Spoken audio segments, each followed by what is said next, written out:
"I don't believe it," muttered Gordon furiously. "What's Thomas got that an important engine like me hasn't? Tell me that. Gallivanting off to museums. Bah! He is old," said James. "If the Fat Controller says he can be a museum piece, why should we worry?" "It's not fair, though," grumbled Henry. For a chance like this, he wouldn't have minded being a museum piece himself. The jealous engines all ignored Thomas when they saw him at the junction.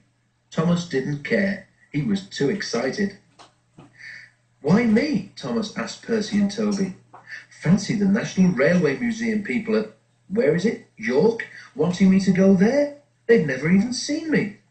"Yes, they have," said Percy. "On television," added Toby. "The Fat Controller told us about it." He and Percy wanted to go with Thomas, but they knew that someone had to stay and run the branch line while he was away. "How much longer till we go?" Thomas asked his driver every morning. "One day less than when you asked before," laughed his driver. "Anyone would think you wanted to be a museum piece." Thomas grinned. "Gordon, Henry and James are just jealous," he chuckled. "Who else is at this museum? Is Flying Scotsman there, or Duck's friend, City of Truro?" "We shall have to wait and see," said the fireman. "I'll be very surprised if there isn't someone there that you can remember from the old days."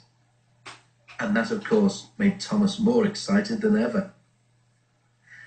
At last the day came.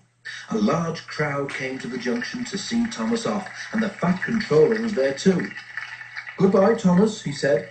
"Enjoy yourself and be a credit to our railway." Everyone gave 3 cheers and Thomas set off. They ran across the island and over the bridge leading to the other railway. It was a slow journey, but at last they reached a place Thomas's driver called Carnforth, where they rested for the night in a big shed. Next day they went on. At Skipton, Thomas stopped for a drink and to let a goods train overtake him. While they waited, it began to rain. In a signal box a little way ahead, the signalman opened his level crossing gates for Thomas and set his signals to clear. Suddenly he heard a crack and then a rattle from the level crossing.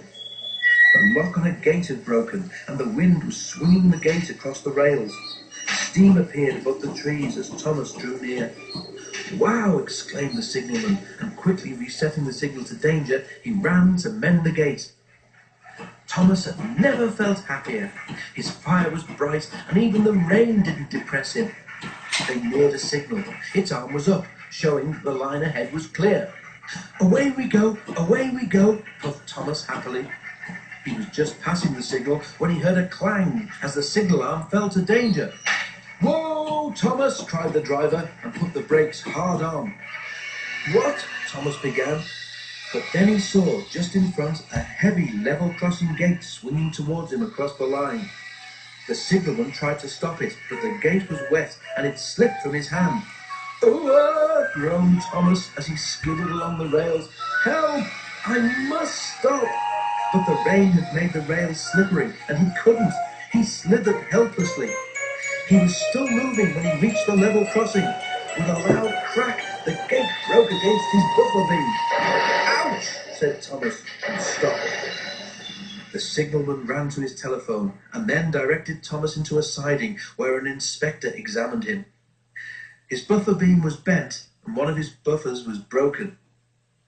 "You can't go on like that," said the inspector. "Not on the railway anyhow." "But I'm supposed to be in York tomorrow," wailed Thomas.